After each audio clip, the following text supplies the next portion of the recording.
Hola, soy la doctora Natalia de la Rosa y en esta ocasión hablaré sobre los acercamientos al paisaje mexicano en los siglos XX-XXI, referencias literarias y visuales. Soy postdoctorante en el Instituto de Investigaciones Filológicas de la UNAM y el acercamiento que voy a tener en esta sesión tiene que ver con los cruces, como lo menciona el título, entre artes visuales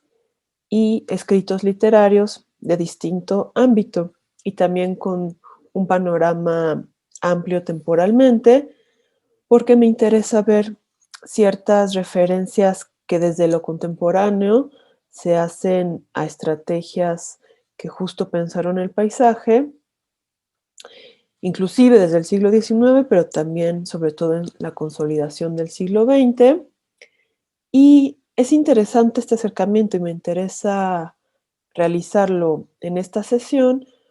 porque explica muy bien también cuestiones que tienen que ver con problemáticas actuales, como es la de la crisis climática, como el desarrollo de este concepto llamado antropoceno, que son etapas geológicas que modifican un poco la relación entre hombre y naturaleza que había habido en el desarrollo de estas disciplinas, donde elementos tecnológicos o vinculados a la economía como el capitalismo afectan esa naturaleza y también la representación que tenemos sobre ella. Y eso está vinculado o está presente en distintas producciones, como mencionaba, visuales y escritas, y es a lo que nos evocaremos en esta sesión. Brevemente y con algunos ejemplos, traje 3 ejemplos. Uno es del siglo XIX como antecedente muy breve, para entender cómo se construye el paisaje, de dónde viene esta denominación, y posteriormente 2 ejemplos de las artes contemporáneas, que a su vez tienen referencia con el pasado, una de ellas del artista Israel Urmer, egresado de la Facultad de Artes y Diseños de la UNAM, que tiene un diálogo con la pintura de paisaje del siglo XX, y otra más de Miriam Salado y Miguel Fernández de Castro, de Sonora, los artistas que trabajan en otro contexto que no es la Ciudad de México, que remiten a otro paisaje que es el desértico, y a la vez el cruce con una novela de Cristina Rivera Garza, una autora contemporánea que también está pensando en el contexto del desierto, de la frontera y de lo que mencionábamos al inicio, de cómo pensar la narrativa o la escritura con referencias no nada más subjetivas o desde el hombre, desde la visión individual o social, sino también, como han denominado esta novela y esta escritura, geológica, lo cual es una gama mucho más amplia y con relaciones muy complejas, pero a la vez muy ricas para entender otros procesos que nos ocupan y nos afectan cotidianamente. La denominación de paisaje eh, como género, como referencia, como motivo, está vinculado a una conciencia que se tuvo en el siglo XIX y también desde el siglo XVIII sobre el estudio de la naturaleza, sobre cómo clasificar, analizar, estudiar a la naturaleza a partir sobre todo de lo que se denomina el proyecto ilustrado, que también va acompañado de los proyectos políticos y consolidación de los estados-nación. Y el paisaje va a tener 2 ámbitos. Uno que es el científico, que es justo la herramienta con la que, o el elemento con el que se van a cuantificar, ya sea a través de la profesionalización de las disciplinas, como la arqueología, como la antropología, como la geología misma, de la cual ya referimos, como la biología y otras más, en donde la misma zoología, se van a hacer estudios clasificatorios, nomenclaturas, taxonomías, en donde los escritos, los estudios in situ, en el contexto, en las exploraciones, van a estar acompañadas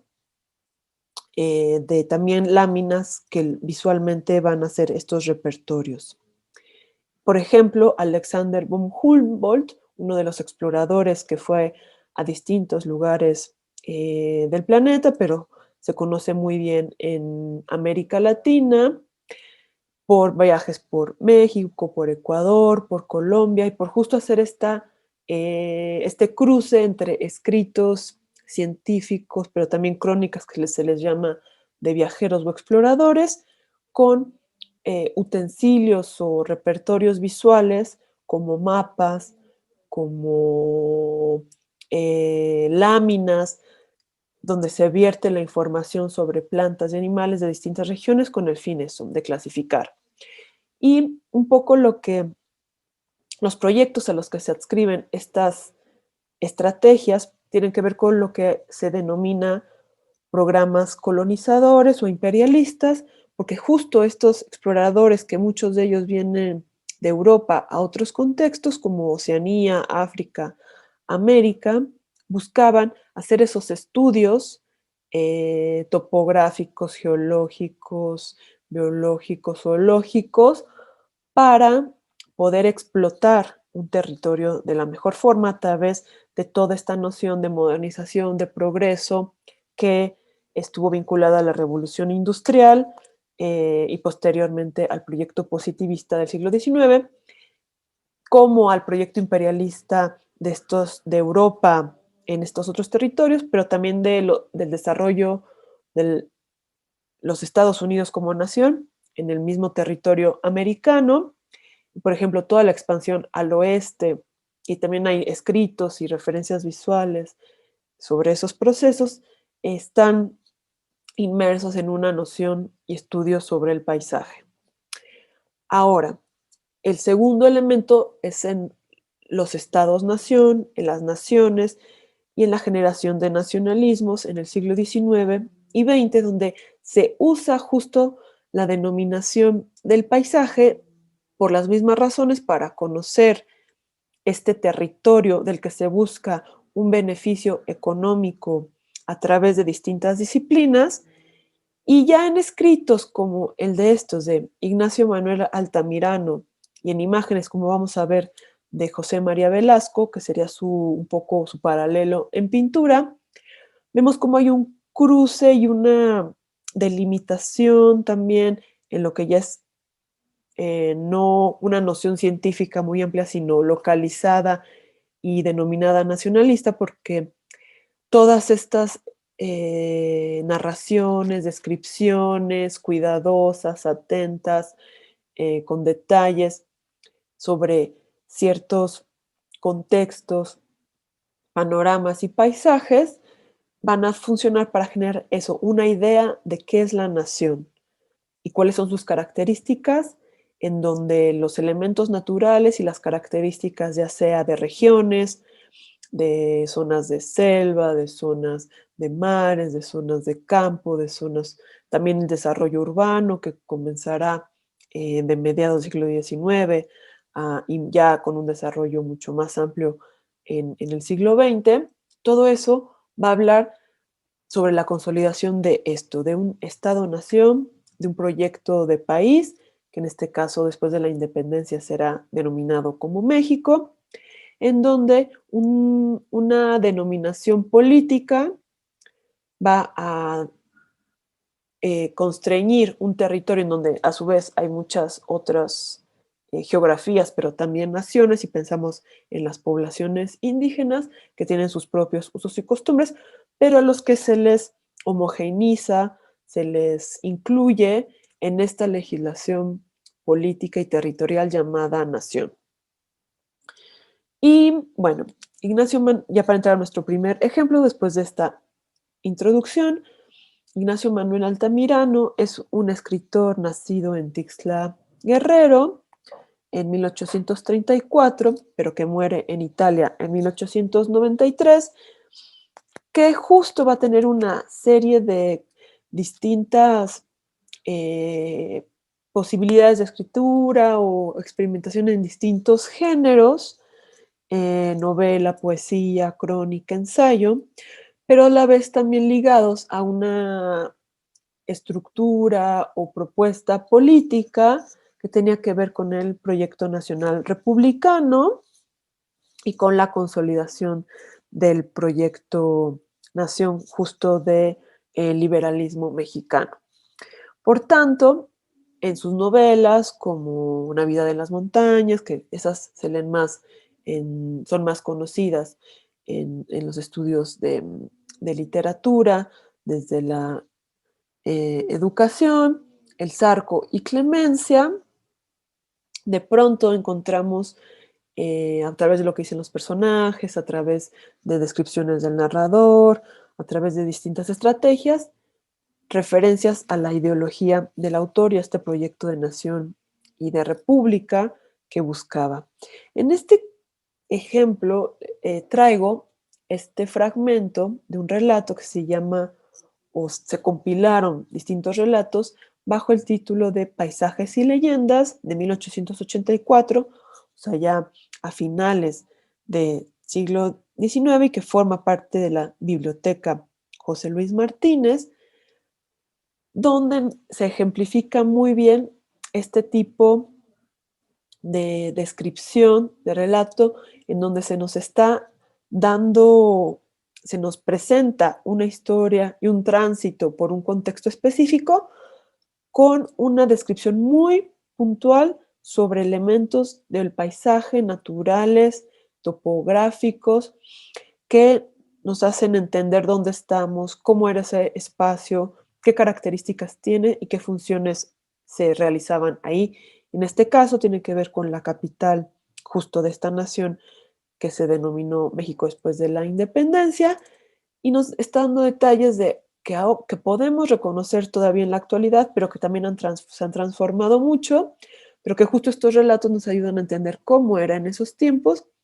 y también las mismas transformaciones que por este mismo proyecto de modernización, de urbanización, de crecimiento, pues han deteriorado un entorno natural en vías de lo que se llama un proyecto de nación. Pero bueno, aquí Altamirano lo que nos da es todavía un equilibrio entre estos elementos naturales que, como todavía apenas estaban en desarrollo de la urbanización, todavía se siente una presencia amplia de ellos. Dice: respiremos el aire oxigenado de las montañas que purifica el pulmón y el placer de las alegrías campestres que purifica el espíritu. La primavera nos empuja de la ciudad, insoportable, con sus casas convertidas en hornos hasta los cuales no llegan los vientos que juguetean en los prados, sino cabalgando furiosos en hipogrifos gigantescos de polvo y de miasmas deletéreos. El campo, la montaña verde, los arroyos murmurantes, los sembrados que revisten las colinas y las primeras flores que enguirnaldan las praderas y las veras de los caminos. Eso es lo que busca la vista fatigada de los calientes días de marzo, cuando se vive en la ciudad como en una enorme cripta de piedra encendida al fuego blanco. Está haciendo una comparación entre un ambiente campestre, rural, con el anuncio del desarrollo y los contrastes del habitar en la ciudad. Por aquí nos menciona San Cosme, Tacubaya, que todavía eran zonas aledañas a la ciudad, no, inclusive el majestuoso Bosque Chapultepec, que daban esta sensación de oxigenación y que ahora pues más bien están inmersas en la urbe. Pero por aquí quería enseñarles la referencia al ferrocarril, donde dice: sigamos, una cosa moderna se levanta allí. La civilización ha venido a plantar su estandarte también en medio de ese rincón, inculto, salvaje, que parece la llaga de la metrópoli, de la gran metrópoli. Es el ferrocarril. Las estaciones se levantan airosas y risueñas, haciendo descansar la vista de tanta miseria y de tanto horror. La locomotora agita su penacho de humo y lanza su grito agudo y simpático que va a despertar al perro que duerme el sueño del hambre en el basurero y al mendigo que yace postrado en su lecho maldito como Job. Entonces aquí nos está hablando ya de la intervención de un elemento de la modernización y del transporte y el cambio de vida cotidiana como es el ferrocarril. Por allá también nos menciona dos elementos naturales que también han sido transformados abruptamente por la modernización. El lago de Texcoco, por ejemplo, donde dice Peñón que muestra, dice, hay que flanquear el dormido y cenagoso lago de Texcoco, dejándolo pronto a la izquierda. Hay que mecerse sobre una serie de pequeñas achatadas colinas de forma volcánica, entre las que se descuella el peñón que muestra sus canteras rojizas, de las que ha salido uno de los más fuertes y bellos materiales de construcción de que se ha hecho uso en México, que se refiere justo a las canteras, a las piedras rojizas, característica de las construcciones tanto coloniales como de inicios de siglo, que abundan en la capital mexicana y en el centro específicamente, que venían de montañas aledañas y de este peñón específicamente a la capital. Y por último, antes de pasar a las pinturas, también la referencia al Popocatépetl y al Iztaccíhuatl, la magnífica cordillera oriental de la que destacan majestuosos y gigantescos el Popocatépetl y el Iztaccíhuatl, comienza a surgir imponente limitando las extensas llanuras. Y me interesa porque justo vamos a ver unas pinturas donde las presencias de los volcanes es fundamental para la construcción de un imaginario sobre la nación, sobre cómo ciertas referencias de geología, topografía, flora, fauna representan a una nación y las posibilidades que esos recursos habilitan para la construcción de la nación. Aquí vemos Eugenio Landesio, Valle de México desde el Cerro de Santa Isabel, de 1875, donde vemos al Popocatépetl, al Iztaccíhuatl, y toda la cordillera que rodea este valle, los asentamientos urbanos todavía muy pequeños, y estas poblaciones indígenas aledañas en los márgenes de esa urbe que realizan todavía rituales, como hablaba hace unos momentos, que se formaban o forman parte de sus usos y costumbres y que justamente tienen otra relación con la naturaleza y de la cual hablaremos posteriormente. José María Velasco, alumno del profesor italiano Landesio, Piamontés, el Valle de México desde el Cerro de Santa Isabel, igual otro punto de vista, pero hacia el mismo Valle de México, también con escenas de personajes que invaden esta gran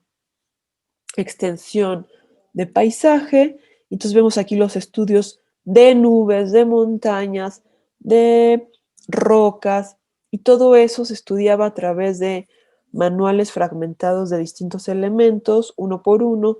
O sea, se estudiaban las hojas, cómo representar las piedras, los elementos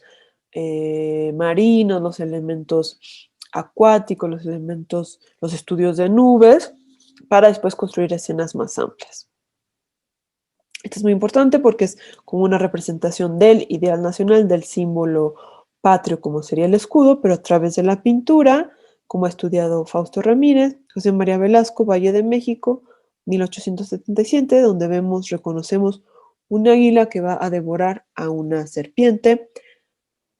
desde otro punto de vista del Valle de México. La Alameda, también hablando de estas transformaciones y proyectos urbanos que comenzaban a desarrollarse por esos años, en este caso posterior al Segundo Imperio, la intervención del tren en Luis Coto con la Colegiata de Guadalupe, ¿no? Por la zona de la Villa de Guadalupe, en, en una relación que los pintores muestran equilibrada con los elementos naturales y con las poblaciones que ahí se encuentran, y José María Velasco con la Cañada de Metlac, también la introducción del ferrocarril, que va a cruzar todos estos grandes territorios de la nación mexicana para eso, generar el proyecto de modernización y de nación, que busca, aunque no parezca, pues explotar y se basa en la explotación de estos recursos naturales, aunque haya habido, como esta imagen lo muestra, una referencia de cordialidad entre los elementos que son invadidos, que se irrumpe esta modernidad, esta tecnología frente a la naturaleza. Pasando al siglo XX ya, Gerardo Murillo, Nubes sobre el Valle de México, de 1933, con otra técnica, Color sobre plancha de cemento, que ya nos muestra otra referencia del Valle de México, donde se usa, en este caso ya un elemento tecnológico como es el lente gran angular, para ver en una dimensión más amplia o en un foco de visión más amplio de por lo menos 180 grados a este mismo paisaje, y por eso vemos una curvatura en su perspectiva. Y me interesa el doctor Atl, que además de, pues es de estos mismos personajes como Humboldt, del que mencioné anteriormente, que hacía sus propias exploraciones, registros de la naturaleza, pinturas de la naturaleza, bocetos de la naturaleza, para hacer su propio modelo de clasificación y estudio, que en este caso es relevante por el estudio del Paricutín, que nace en estos años de 1943, y que el doctor Atl estará ahí presente para estudiarlo. Y publica este libro, y me interesa mucho Atl porque es un autor que no nada más fue pintor y geólogo, sino también escritor, y realizó escritos y ediciones y trabajo editorial tipográfico de muy amplio, ¿no? De gran gama, porque realizó estudios que tenían que ver con geología, realizó novelas que estaban cercanas o son o forman parte del género de ciencia ficción, como Un hombre más allá del universo. Tenía un diálogo también con esta autora Nahui Olin o Carmen Mondragón, y lo que van a hacer a través de este tipo de cuentos, novelas, poesía, es una ciencia ficción que incorpora la teoría del color, como lo vemos que forma parte muy presente de las portadas y de las representaciones visuales que dialogan o forman parte de esta investigación escrita, en donde la teoría del color se vincula también a los estudios de otros elementos naturales o inmateriales, o materiales más bien, como sería el estudio geológico de cristales, piedras, rocas, que para el caso del doctor Atl, según narra, por ejemplo, en Un hombre más allá del universo, permiten estos cristales, esta refracción de colores, pensar en alternativas de desmaterialización, de viajes temporales, de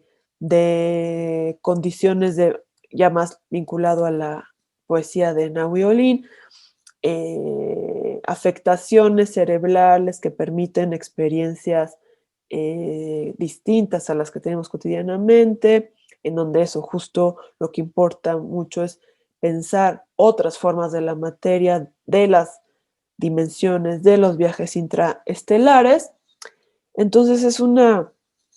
forman parte del repertorio de la ciencia ficción mexicana y latinoamericana, muy relevante, que va de la mano justo del estudio del paisaje, sobre todo de volcanes, de elementos geológicos específicos.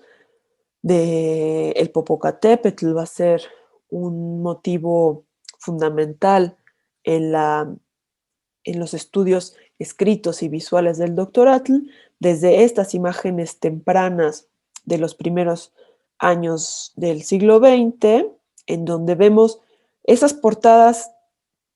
que se realizaban en pochoir a través de ciertos elementos de recortes en donde se los pone en una superficie, se les vierte de color, se quitan esos recortes y parecen fragmentos que a su vez asimilan justo este juego de cristales que mencionaba. También forman parte de las referencias pictóricas y materiales inclusive con las que trabaja esta producción de imágenes, tema que Rebeca Barquera, una especialista, realiza sobre este autor específicamente. Y entonces vemos estos cruces también en la pintura Nahui Olin, aquí retratada por Gerardo Murillo, o el templo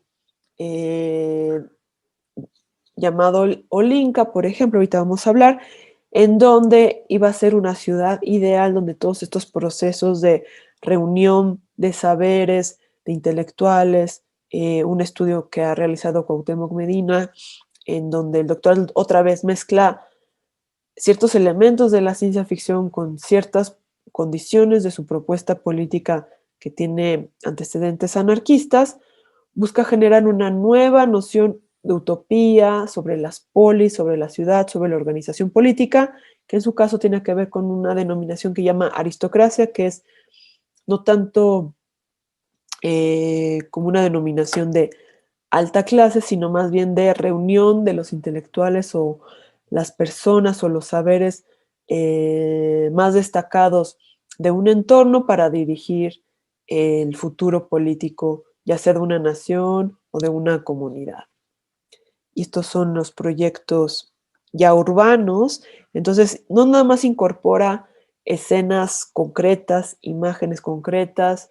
paisajes específicos, sino también ordenación de ese paisaje, reordenación de ese territorio a partir de el proyecto urbano.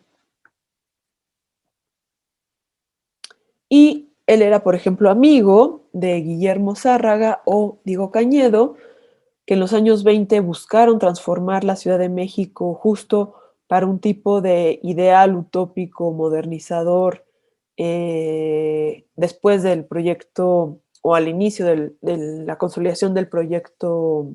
bueno, del movimiento armado de la revolución y desarrollo del proyecto postrevolucionario. Guillermo Zárraga fue un urbanista de esos años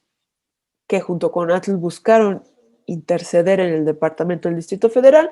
pero que en los años 40, ante su decepción de ese proyecto, escribirá novelas de ciencia ficción también, que algunos tienen que ver también con viajes por el tiempo, máquinas del tiempo, o como relatos que tienen que ver con la Segunda Guerra Mundial, con las un poco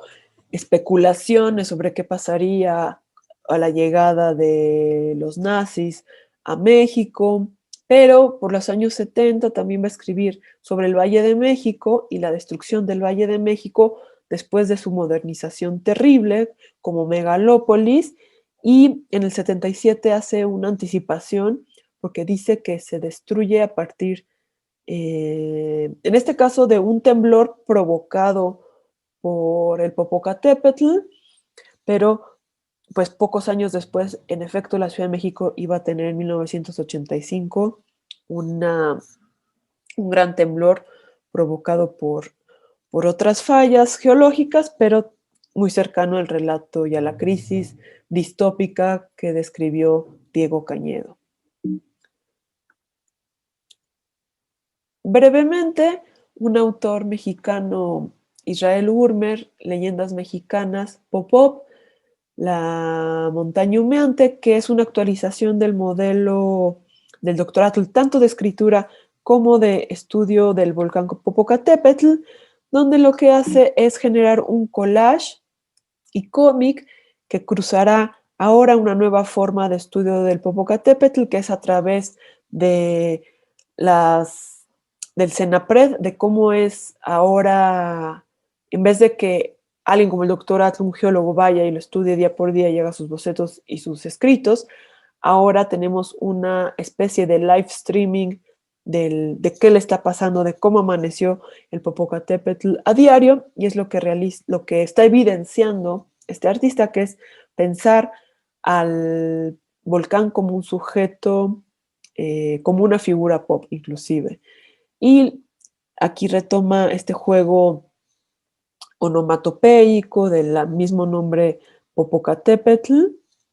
del náhuatl,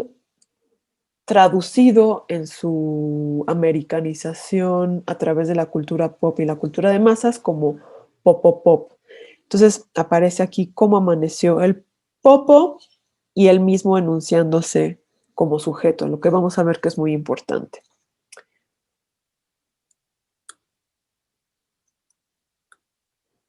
Y el cartel como de toda esta imaginaría de cómic, de historieta, donde se divide en tres narrativas: la de la leyenda de los volcanes, que mezcla los calendarios de Helguera, muy famosos, por ahí todavía se venden en el centro de la Ciudad de México, la vista del Popocatépetl del Dr. Atl y el video Vigilancia al Volcán por Senapred en YouTube. Unos carteles más de esta tentativa de programa televisivo, serie en live streaming y imágenes actuales inspiradas en esta historia misma del paisaje pensada desde la contemporaneidad. Y finalmente, para concluir, quiero hablar de otro paisaje que será el del desierto y el de la frontera, que justo pone en cuestión un poco lo que hemos pensado sobre la idealización del paisaje centralista, lleno de recursos, que también se piensa mucho en, sobre todo, en poblaciones o territorios del sur, como que fueron zonas idealizadas como cuernos de la abundancia por sobre todo los países imperialistas, por Europa, Estados Unidos. Pero ¿qué sucede con el desierto? El desierto también ha sido tema de la literatura, de la pintura, de la fotografía, del cine. Por ejemplo, Juan Rulfo es uno de los autores más importantes mexicanos que logra retratar la aridez, la temporalidad, que es muy distinta en el desierto, las poblaciones, qué sucede con los cuerpos que se enfrentan a estos procesos tan drásticos que tiene el desierto. Pero en esta ocasión vamos a hablar de otra autora, que es Cristina Rivera Garza, con la autobiografía del algodón, porque queremos concluir con una idea muy importante. Actualmente, como les decía, ante todas las consecuencias que el capitalismo ha tenido como modelo económico, la explotación de los recursos naturales durante siglos, sobre todo desde el comienzo de la modernidad, desde el siglo XV y XVI, cuando se da todo el proceso de reordenamiento global y de transformaciones económicas, pero sobre todo a partir de la revolución industrial y la noción de y separación del sujeto de la naturaleza, sobre todo en el proyecto ilustrado, donde y también la consolidación del proyecto imperialista y colonial, donde casi siempre todas estas naciones industriales explotan los recursos que no son parte de sus territorios, sino de otros territorios, sobre todo en el sur del planeta, África, América, Oceanía.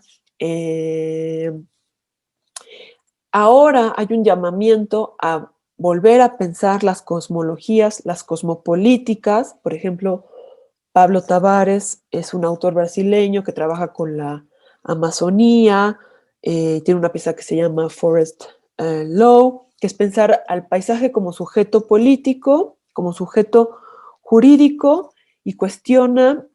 la noción colonial de la tierra, y donde hay repercusiones, donde se estudian las repercusiones, por ejemplo, de procesos como el desecamiento de lagos, como la erosión, como los daños que la minería trae, el fracking también, y el caso del desierto mexicano es fundamental. Entonces, para concluir, solo unas imágenes de Miguel Fernández de Castro, de estas zonas de frontera, afectadas también por la minería, como se nota en este caso de cómo cambia la topografía, el paisaje, todas esas idealizaciones que vimos a inicios del siglo XIX en la pintura, a partir de esta nueva imagen del paisaje que es consecuencia de esa nueva estructura o de la consolidación de una estructura económica que lleva por lo menos 2 siglos extrayendo y extrayendo y alterando eh, nuestros polos, nuestras tierras, nuestros mares, nuestros lagos, nuestras cordilleras. Y Miriam Salado también, grabado en piedra, los dos, como les decía, son de Sonora, que se dan cuenta de estas transformaciones y alteraciones en el paisaje desértico, también con estos simbolismos que históricamente forman parte de otras comunidades que han habitado ahí, como serían los yaquis, y que se afectaron justo por esos procesos de modernización, centralización y denominación del Estado-nación. Y bueno, voy a leer brevemente un fragmento de Cristina Rivera Garza para concluir y que dice así: un viento loco, sin freno, viento del norte. Primero se escucha el ruido de los cascos sobre el suelo arenoso, luego, agazapada y tensa, la respiración, un resuello, un respolde. La tierra blancuzca se abre y emergen así los huizachales con sus copas redondas y sus raíces bien hundidas en la tierra. Los mezquites con esas ramas espinosas de las que cuelgan vainas estrechas y largas. Y esto nos da una idea de otro paisaje que es el del desierto, que en efecto tiene otro sentido de tierra, de erosión, de recursos, de vegetales, de vegetación, de animales. Y lo que me interesa es pensar que este tipo de novela se piensa justo como se le denomina geológica, en donde no nada más es la voz de la autora al buscar su autobiografía, como lo denomina el título de la novela, Autobiografía de Algodón, escrita recientemente, 2020, sino que es la historia donde un individuo depende también de las vidas pasadas de su familia, pero también de otros personajes, e inclusive de elementos no humanos, ¿no? Donde el mismo paisaje, el sentido histórico, geográfico, forman parte de esta historia personal. Entonces, todos estos elementos para pensar el paisaje primero como algo alejado que estuvo en el siglo XIX, al que se debía explotar, apropiar, estudiar, y ahora como hay un intento de reconciliación con él a partir de estos elementos de crisis que he denominado. Y sería todo por ahora, y muchas gracias por la oportunidad de presentar estas reflexiones.